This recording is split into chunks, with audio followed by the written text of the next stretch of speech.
தந்தை மகன் தூய ஆவியின் பெயராலே ஆமீன். இன்றைய செய்தியானது 2 அரசு அதிகாரம் 5 நாகாமான் என்கிற ஒரு தளபதியின் சிறிய கதை. பைபிளின் 2 அரசர்கள் என்பது 2 அரசர்கள் புத்தகத்தில் 5ஆம் அதிகாரத்தை குறிக்கிறது. இந்த அதிகாரத்தில் சீரியா அதிகாரியான நாகாமான் தளபதியான தொழுநோய் இருந்து குணமடைந்த நிகழ்வு விவரிக்கப்பட்டுள்ளது. இதில் இஸ்ரவேலின் தேசத்தின் ஒரு சிறுமி நாகமான் என்பவருக்கு உதவினாள். முக்கியமான கதைகள். நாகமான் சிரியாவின் இராணுவ தளபதியான நாகமான் தொழுநோயில் பாதிக்கப்பட்டிருந்தான். பெண் இஸ்ரவேல் தேசத்திலிருந்து சிறை பிடிக்கப்பட்ட ஒரு சிறுமி. நாகமான் மனைவியின் ஒரு பணிப்பெண்ணாக இருந்தாள். அவள் நாகமான் எஜமானனிடம் சமாரியாவிலுள்ள எலியா தீர்க்கதரிசியுடன் சந்திப்பதற்கு கோரினாள். எலிசாவின் அறிவுரை.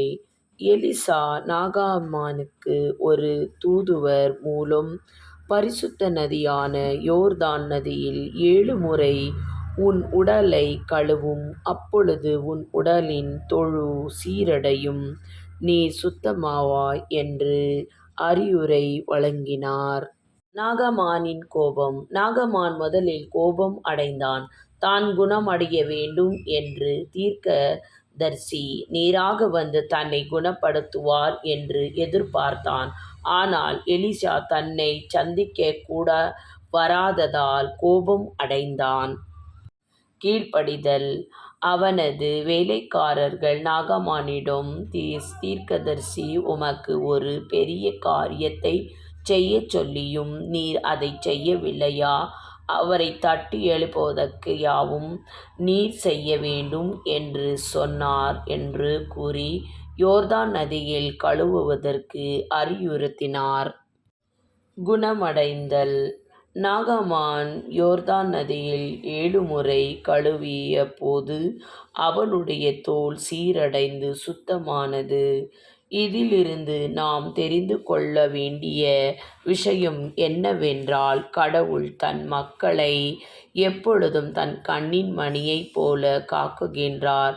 அவரிடத்தில் எந்த ஜாதி மதம் என்று இல்லாமல் அவரை விசுவாசித்து வருபவர்களை தன் மக்களாகியே கருதி அவருக்கு தேவைகளனைத்தையும் செய்கிறார். இதை அனைத்து மக்களும் அறிய வேண்டும். கடவுளின் மேல் நாம் வைக்கும் நம்பிக்கை மற்றும் விசுவாசம் தான் பெரியது.